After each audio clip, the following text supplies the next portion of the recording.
Good afternoon, everyone. We are doing a reflection on the entire book of Deuteronomy. We actually covered this in two parts of our time together. We did chapters 1 to 12, and then 30 to 34. And then we covered the rest of the chapters as we completed chapter 29 last week. But what's important for us now is to take one step back and look at the book of Deuteronomy. Now, the book of Deuteronomy is a very thorough, complete, and detailed book. And the words that we have uh, as Deuteronomy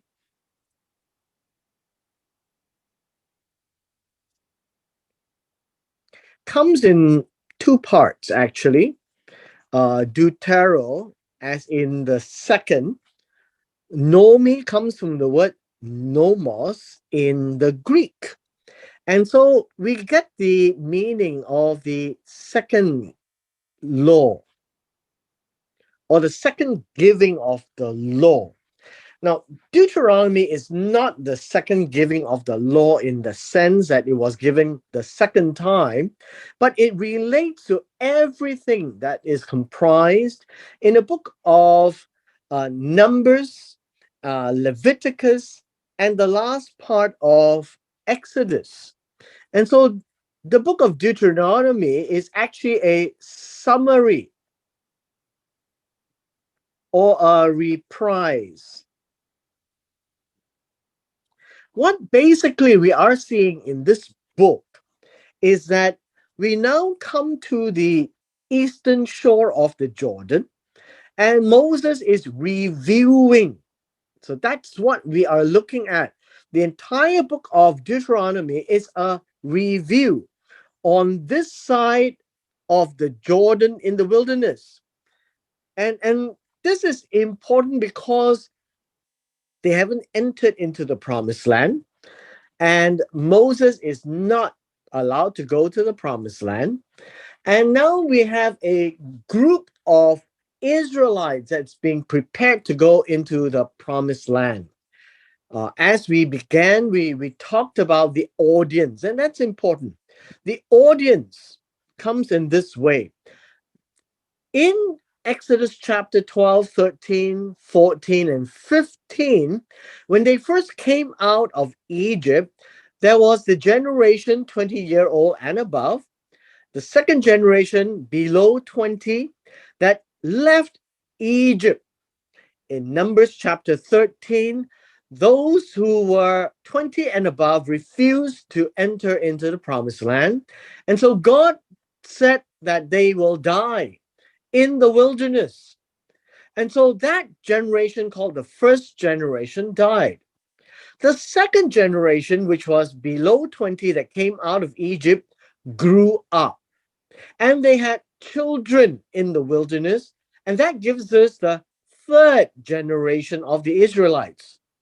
In the book of Deuteronomy, we are talking about generation number 2 and 3, which tells us that generations 2 and 3 were always not directly spoken to in the book of Numbers, but they were spoken to indirectly. Now, in the book of Deuteronomy, they are now primarily addressed because now they are to be reminded what God told the Israelites to do all these years in the wilderness, how to do them, and what to do later when they get into the promised land.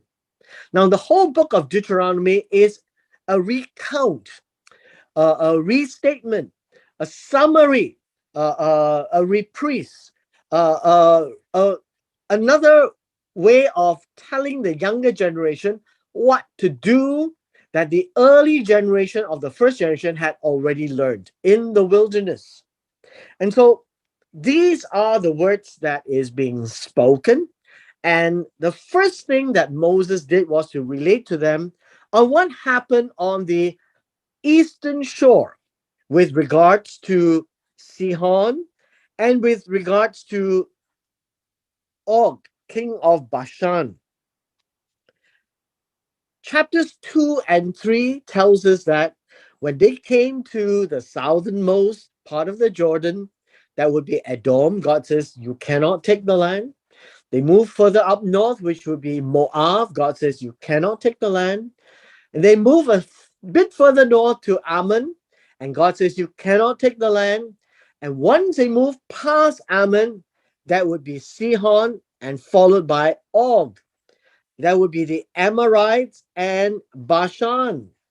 And that was the place where Moses led the conquer of the first pieces of land that was given to three tribes of Israel. And then the recount is saying that they will then enter into the promised land, and the other pieces of land will be allocated to the rest of the Israelites. And the rules in the book of Deuteronomy is not about how to conquer the land. The book of Joshua discusses that. The rest of the book of Deuteronomy tells us this: God's land, God's rules. Now, I suppose that you are all familiar with it now, right? God's land, God's rules.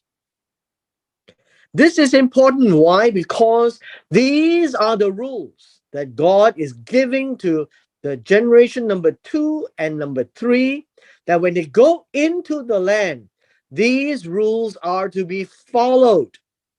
And God says He is going to appoint a place, He is going to do things for them, that they will get to enjoy the land. And then there are warnings as well. And so the whole book of Deuteronomy is really directed to the Israelites.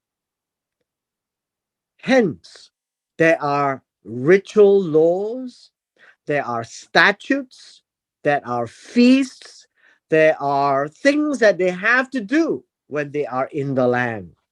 When they're not in the land, that's a far fewer things to obey. As we go through the book of Deuteronomy, one of the things that many people struggle with is the fact that we cannot understand many of these things. And the reason being is that we are not Israelites. They are spoken to Israelites for them to observe. Whereas when we read the book of Deuteronomy, the right way of reading the book of Deuteronomy is to assume the posture of being an Israelite. And then you would appreciate what is being said.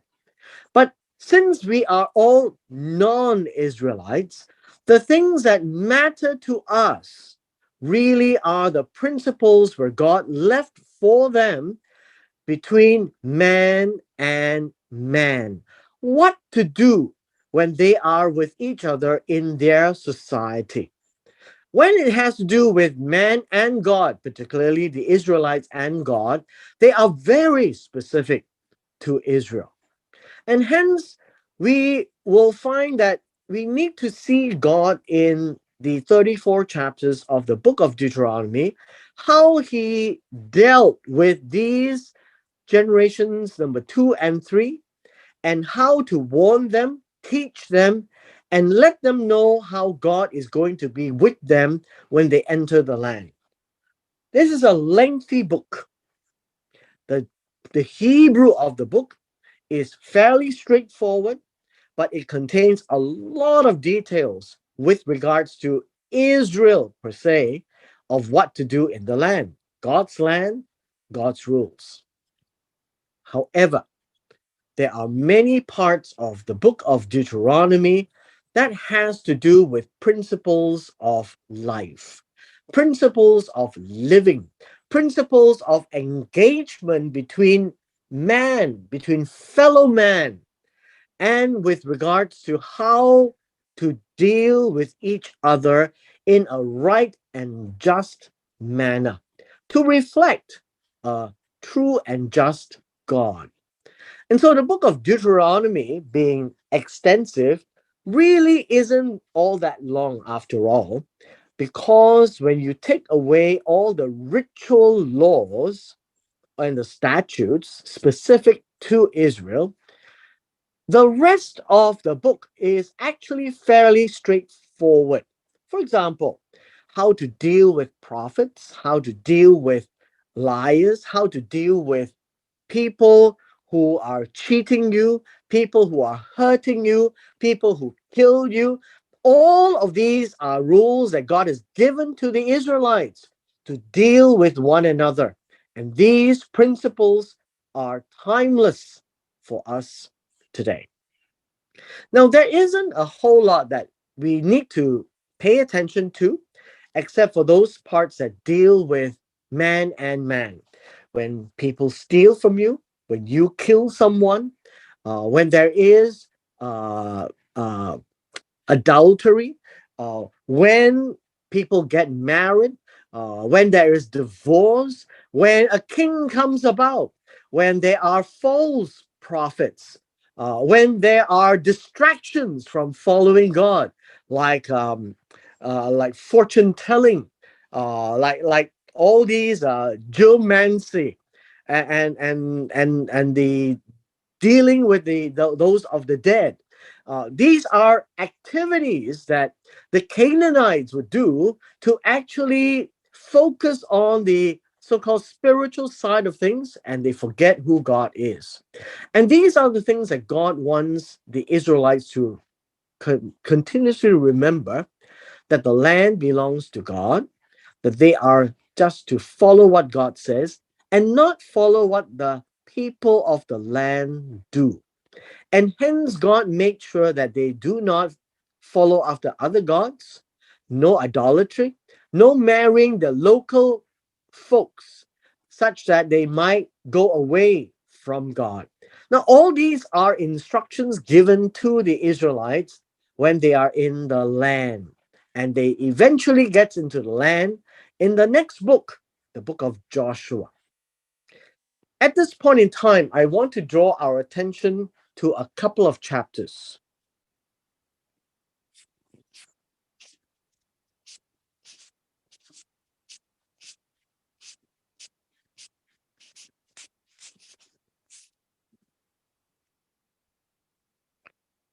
The principle of God being just.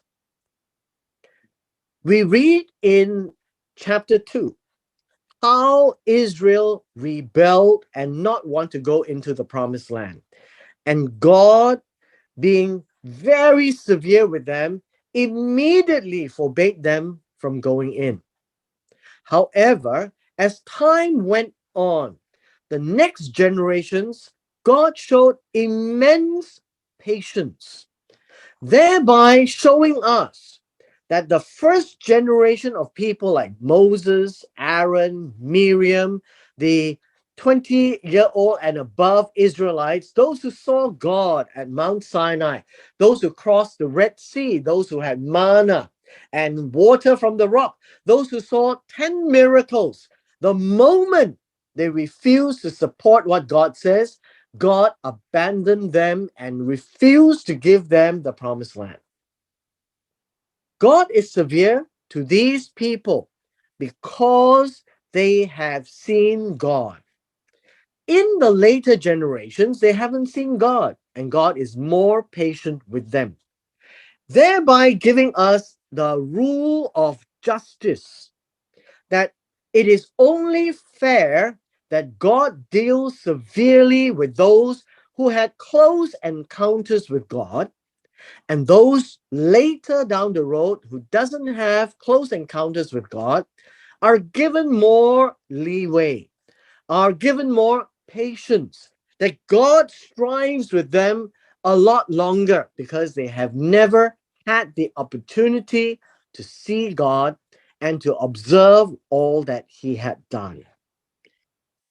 Right on the onset, we are told that God is just.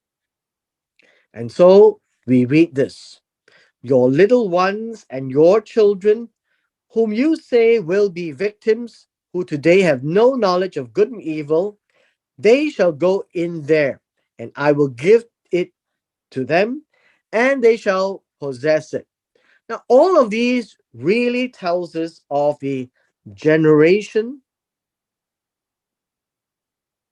number two and number three. And they were innocent at that time when all these things happen. Today, these younger ones will inherit the land. All I wanted to leave with you is this thought that God is just. God is fair when dealing with his people. Then you will know that God is fair when he deals with the non Israelites.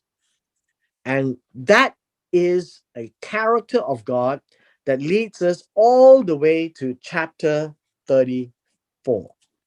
So a lot of things were said in between,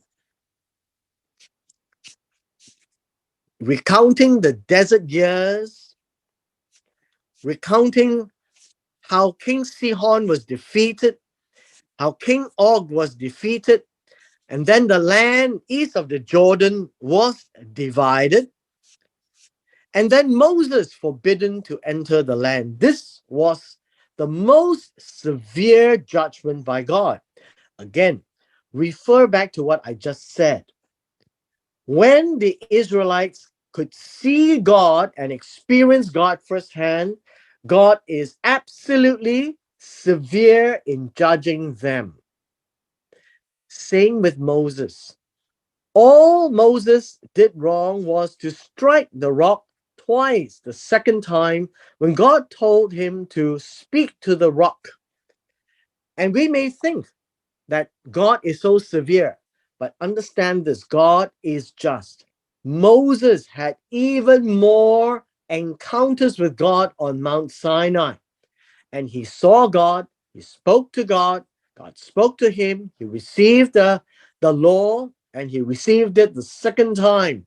But whatever that may be, he had a really close encounter with God until he demonstrated that he could be more angry than God.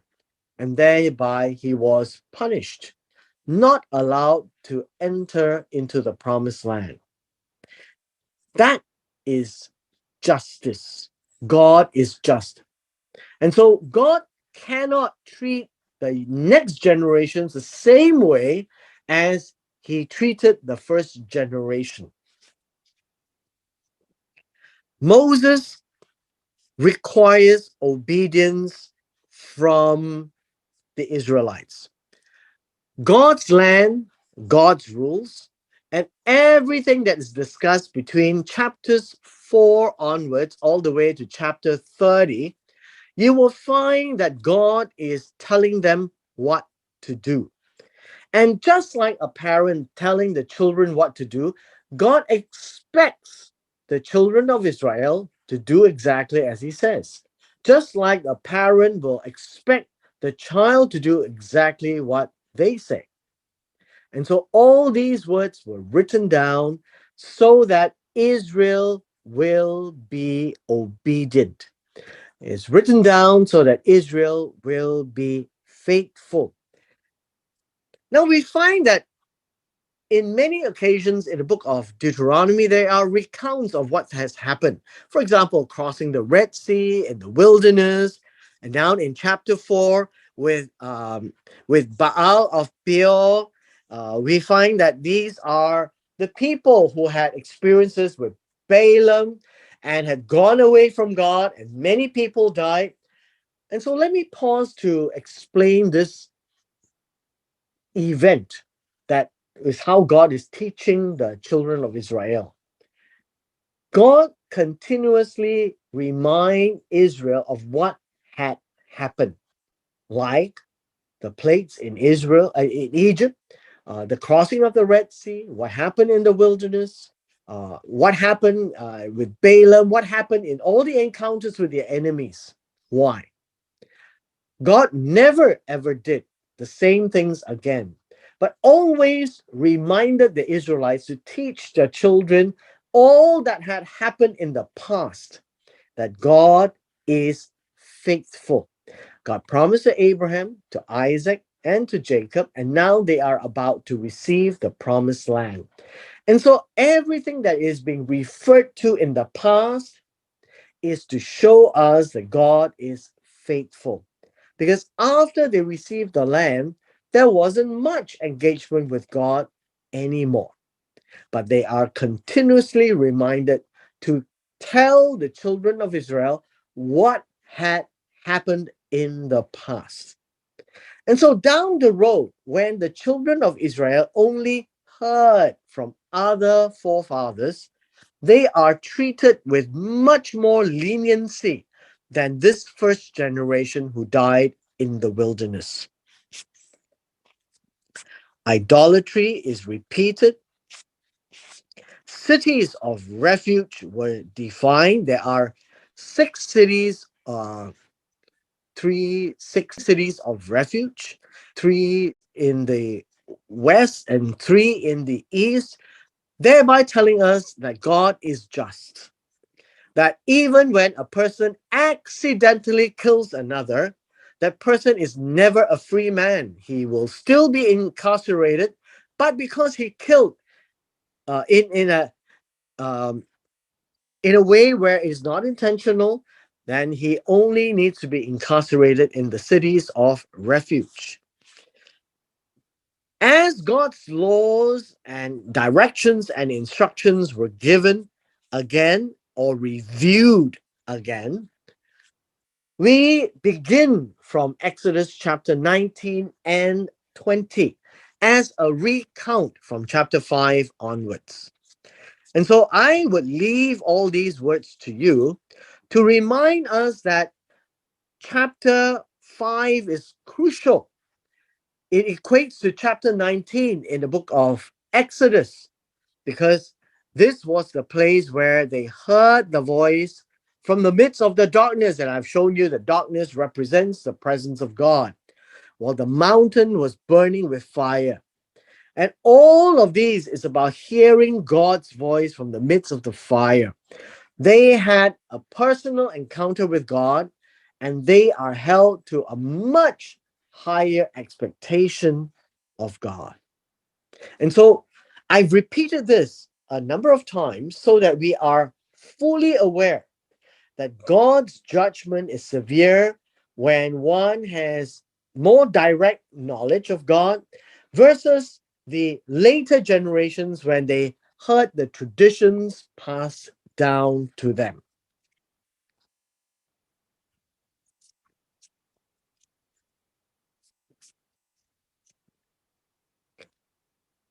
We are told of the greatest commandment: Hear, O Israel, the Lord our God, the Lord is one. And this is called the Shema. And this is perhaps the most important verse in the entire book of Deuteronomy. And so I would encourage you to really work to understand this verse, that they are to hear, to listen to God, to know who God is, and to do as he says. That Jehovah, our God, Jehovah is one, and to listen only to him and to nobody else. And to love the Lord your God with all your heart, all your soul, and with all your strength, or all that you have, basically. They are told to always remember. And so these are things which the Jews will do all the time. And so for us today who are non Jewish, what then for us? The rest of the chapter really is to tell us God's mind. What God expects of them, that's what God wants his people to behave. And so it all comes from verse 4.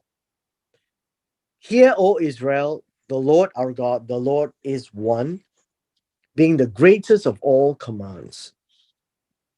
I want to leave a number of thoughts with you as we come to a close. We had done a lot of detailed work from chapters 12 to 29, which we've ended last week. But I want us to move forward from 29 to 30. In chapter 30, we had done this a little while back. And what is important is for them to realize that the world is looking at them. They are amongst all the nations, and God called them out, and God wants them to obey his voice and do all I command you today, you and your children, with all your heart and with all your soul. And this is to tell them that when they are away in captivity, God will bring them back. If they're driven to the farthest parts of heaven, God will gather you and he will bring you. Now, all of these will lead us to a study in the book of Ezekiel. And the book of Ezekiel tells us that in one day, God will bring all 12 tribes back to Israel. And so, all of these, God will bring you back, is a promise to them.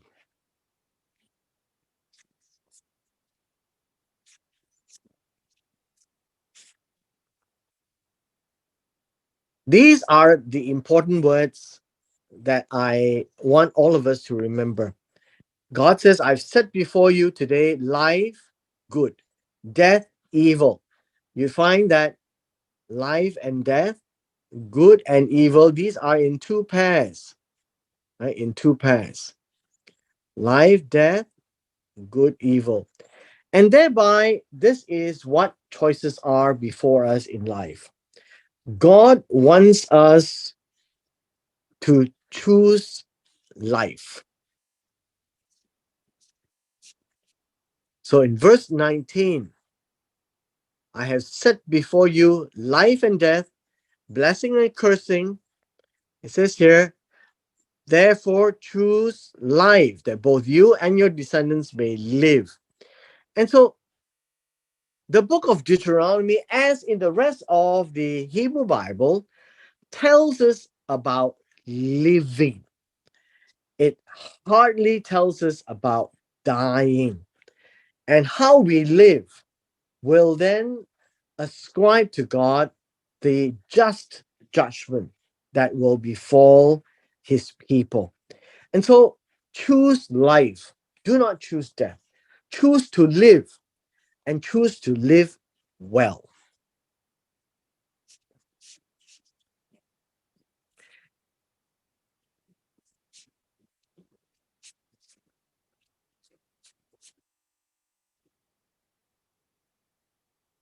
In chapter 31, we're told that Joshua will take over from Moses.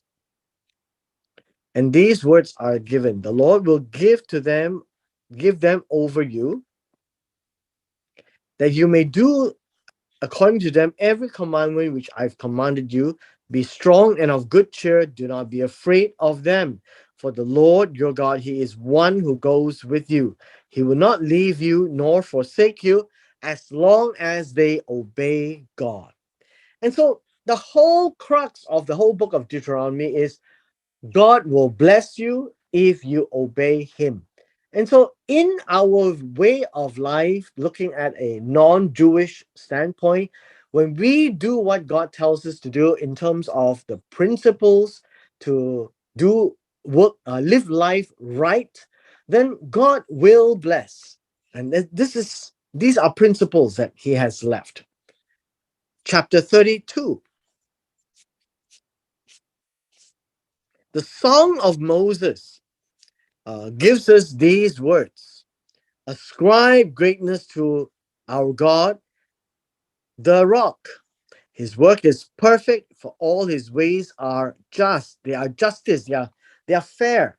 A God of truth, without injustice, righteous and upright is he. So, this is the character of God through the words of Moses in the song. Beautiful song. And I think I could leave this with you as an end thought. God is great. He is the rock. He is the salvation.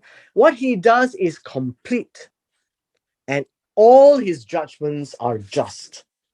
And so, in the words of David, it is better to fall into the hands of God than to the hands of his enemies. That God will be fair to David. And so, the book of Deuteronomy really wants to remind us that God is fair, God is just, and that we should embrace the teachings of God in relationship between man and man. And thereby we learn how to live life the way that God wants us to. And I would leave these thoughts with you today, that the book of Deuteronomy must be read from a Hebrew viewpoint and not a Greek viewpoint or a Roman viewpoint. The things inside the book of Deuteronomy is very Hebrew.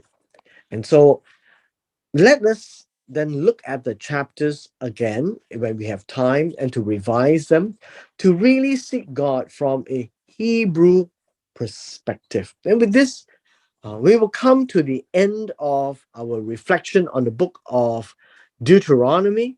And may God bless us as we dwell in His words. There's more details in the book of Deuteronomy than you find in the book of Exodus, the book of Numbers, in the book of Leviticus. But Deuteronomy is broad and complete. And with this, we come to the end of our study on the book of Deuteronomy today.